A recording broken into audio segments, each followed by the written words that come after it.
세계 각국이 한국제 방산무기로 단단히 무장하고 있는 만큼 중국 정부가 이들을 상대로 섣불리 도발에 나섰다가는 패가망신과 풍비박산을 면치 못할 것입니다. 현재 세계 각국은 오늘날 점차 격렬해지고 있는 미러 갈등과 미중 갈등의 험난한 파고를 넘기 위해 그야말로 필사적인 몸부림을 펼치고 있습니다. 특히 이 과정에서 눈여겨볼 것은 러시아의 실질적인 위협에 놓인 폴란드와 핀란드를 비롯한 유럽의 주요 국가들뿐만 아니라 중국의 비상식적인 억지와 위협에 맞서 자국의 자립자강을 도모하고 나선 아시아의 주요 국가들 역시도 세계 최고의 기술력을 자랑하는 한국으로부터 방산무기를 도입하기 위해 연일 뜨거운 경쟁을 펼치고 나서면서 중국 정부를 경악해 하고 있다는 점입니다. 실제로 최근에도 한국으로부터 경전투기를 도입하고 나선 말레이시아 정부에 더해 중국과 연일 극한 대치를 이어오고 있는 대만과 호주에서도 한국산 방산무기 도입에 국가적인 사활을 걸다시피 하면서 그동안 한국을 상대로 온갖 억지를 부려왔던 중국 정부를 더더욱 궁지로 내몰고 있는 상황입니다. 그도 그럴 것이 먼저 대만의 상황만 놓고 보더라도 대만 정부가 중국의 침공에 대비한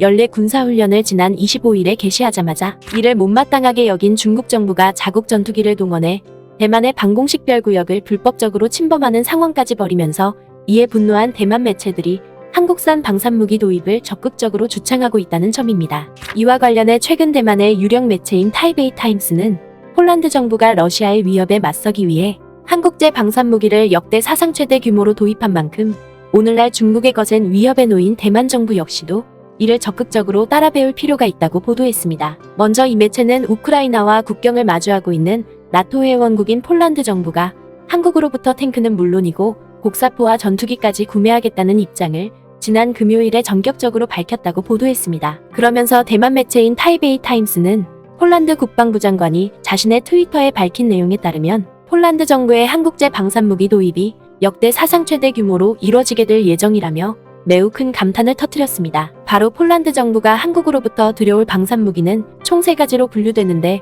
먼저 한국항공우주산업이 제작하는 FA-50 경전투기의 경우에는 앞으로 폴란드 정부가 48대를 구매키로 했다는 것입니다. 그리고 폴란드 정부는 흑표전차로 널리 알려진 현대로템의 K2 전차를 180대가량 도입키로 한 것과 함께 하나디펜스가 생산하는 K9 자주포 또한 상당수 구매키로 했다는 것입니다. 실제로 대만 매체는 한국산 방산무기를 도입하고 나선 폴란드 정부의 이 같은 결단은 그야말로 정광석화와 다름없다고 추켜세웠습니다. 그도 그럴 것이 대만 매체는 폴란드 정부가 한국산 방산무기에 대한 도입 발표뿐만 아니라 아예 배치 시기까지 못 받고 나섰다고 보도했습니다. 이는 폴란드 정부가 이르면 올해 연말부터 K9 자주포와 흑표전차를 실전에 배치하기로 한 데다가 FA-50 경전투기 역시도 내년에 곧바로 우크라이나와 국경을 마주한 지역에 배치키로 했다는 것입니다. 그러면서 대만 매체는 폴란드 정부가 한국을 상대로 이처럼 방산무기를 대규모로 도입하고 나선 배경에는 러시아의 위협이 폴란드와 이웃한 우크라이나뿐만 아니라 우크라이나를 지원하는 나토 회원국들을 상대로도 현실화되고 있는 만큼 폴란드 정부가 이를 적극적으로 대처해 나가기 위해서는 세계 최고의 방산 기술력을 자랑하는 한국제 방산무기 도입이 매우 절실하다는 결론에 이르렀기 때문이라고 보도했습니다. 실제로 대만 매체는 한국제 방산무기 도입을 두고 폴란드 국방부 장관이 매우 결연한 입장을 밝히고 나선 만큼 오늘날 중국으로부터 노골적인 위협에 놓인 대만 정부 역시도 폴란드 정부의 이 같은 기계를 적극적으로 따라 배워야 할 뿐만 아니라 한국산 방산무기 도입 또한 진지한 자세로 고려해야 한다고 당부했습니다. 우리는 우크라이나 전쟁과 러시아 대통령의 공격적인 정책으로 야기된 폴란드의 도전을 매우 잘 알고 있습니다. 우리의 목표는 침략자를 겁주고 폴란드의 군대를 가능한 강화하는 것입니다. 우크라이나가 우리를 위해 싸우고 있는 만큼 우리 역시도 우크라이나를 응원하고 있지만 우리 스스로 또한 우리의 방어 능력을 강화해야 합니다. 그러면서 대만 매체는 폴란드 국방부 장관의 입장에서도 여실히 나타났듯이 외세의 침략과 위협을 미연에 방지하기 위해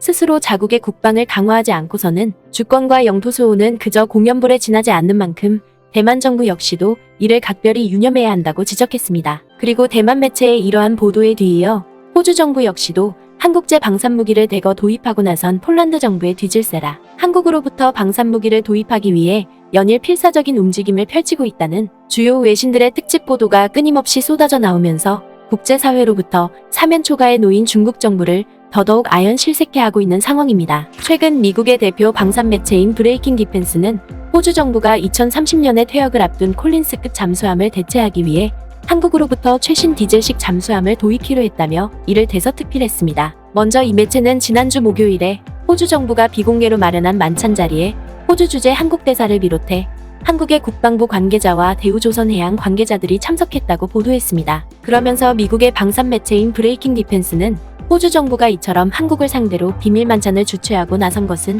다름 아닌 한국의 첨단 잠수함을 호주 정부가 도입하기 위해서라고 보도했습니다. 실제로 이 매체는 호주 정부가 미국과 영국이 주도하는 오커스 동맹에 결합한 직후부터 핵잠수함 도입을 본격적으로 추진하는 과정에서 한 가지 걱정거리가 생겼다고 보도했습니다. 이는 현재 호주 해군이 가동 중인 콜린스급 잠수함이 2030년 이전에 퇴역을 앞두고 있는 탓에 핵잠수함이 도입되는 2040년까지 약 10년 동안 전력 공백이 생길 수밖에 없다는 것입니다. 더군다나 1993년부터 2001년까지 건조된 6척의 콜린스급 잠수함은 최대 30년 가까이 운용되면서 상당히 노후화된 탓에 핵잠수함이 도입되기 전까지 다른 재래식 잠수함 건조가 시급할 수밖에 없다는 것입니다. 때문에 미국 매체는 호주 정부가 이 같은 위기 상황을 타개하기 위해 한국을 다급히 찾고 나선 것이라고 보도했습니다. 그러면서 이 매체는 호주 정부가 핵잠수함 도입 시기를 내년 3월에 결정하기로 했는데 이와 함께 재래식 잠수함의 공식적인 도입 발표 또한 내년 3월에 결정될 것으로 보인다고 보도했습니다. 그리고 이 매체는 호주 정부가 한국으로부터 도입하게 될 잠수함은 한국 해군이 2021년부터 운용 중인 최신식 3,000톤급 디젤 전기 추진 잠수함인 도산 안창호급 잠수함이 가장 유력시되고 있다고 보도했습니다. 실제로 이 매체는 한국의 대우조선해양이 독자 기술로 개발한 도산 안창호급 잠수함은 세계에서 가장 크고 가장 조용한 잠수함으로 알려져 있을 뿐만 아니라 최첨단 잠수함의 명성답게 SLBM까지 탑재할 수 있는 만큼 호주 정부가 이를 상당히 탐내고 있다고 보도했습니다. 특히 미국 매체는 호주 정부가 이처럼 다른 국가들은 제쳐두고 한국을 통해 잠수함 도입에 필사적으로 나선 것은 그만큼 한국의 방산무기를 따라갈 국가가 없기 때문이라고 추켜 세웠습니다. 실제로 이 매체는 호주 정부가 잠수함 말고도 그동안 한국으로부터 도입한 방산무기가 혀를 내두를 만큼 엄청난 규모를 자랑한다고 보도했습니다. 그도 그럴 것이 미국의 방산 매체인 브레이킹 디펜스는 호주 정부가 에어쇼를 경연제로 개최하는 빅토리아주의 아발론 지역에서 한국의 하나 디펜스와 함께 K9 자주포 30문과 탄약 보급차 15대를 생산키로 한 사실만 놓고 보더라도 이를 여실히 증명해준다고 보도했습니다. 뿐만 아니라 이 매체는 익명의 호주 관리가 밝힌 바에 따르면 현재 450대에 달하는 보병 전투 차량을 호주 정부가 도입하려고 나선 가운데 레드백 장갑차를 생산하는 하나 디펜스가 조만간 독일의 라인메탈을 제치고 대규모 계약을 따낼 가능성이 매우 높다고 보도했습니다. 심지어 미국 매체는 호주 정부가 한국의 또 다른 방산 무기에도 눈독을 들이고 있는 상황이라고 보도했습니다. 바로 이날 개최된 만찬장에서 호주 정부가 한국 측의 안창호급 잠수함과 레드백 장갑차뿐만 아니라 최근에 첫 시험 비행에 성공한 KF-21에 대해서도 함께 소개해줄 것을 간곡히 요청했다는 것입니다. 이는 앞서 러시아와 중국의 위협에 맞서기 위해 한국으로부터 하루가 멀다 하고 방산무기를 대거 도입하고 나선 폴란드와 말레이시아처럼 호주 정부 역시도 오늘날 거세지고 있는 신냉전과 중국의 위협에 맞서 자국의 국방안보를 확고히 다지기 위해서는 한국으로부터의 방산무기 도입이 필수불가결할 수밖에 없다는 것입니다. 결국 미국 매체의 이러한 보도는 기술과 지리적 한계에 굴하지 않고 끊임없이 자주국방의 노력을 펼쳐왔던 한국 국민들의 고군분투가 마침내 세계 각국으로부터 진심 어린 환호와 갈채를 받고 있음을 여실히 증명해주고 있는 것입니다. 아무쪼록 외세로부터 굴종을 강요당했던 지난날의 과오를 두 번 다시는 되풀이하지 않도록 우리 모두 각별한 주의를 기울여 나가길 바랍니다.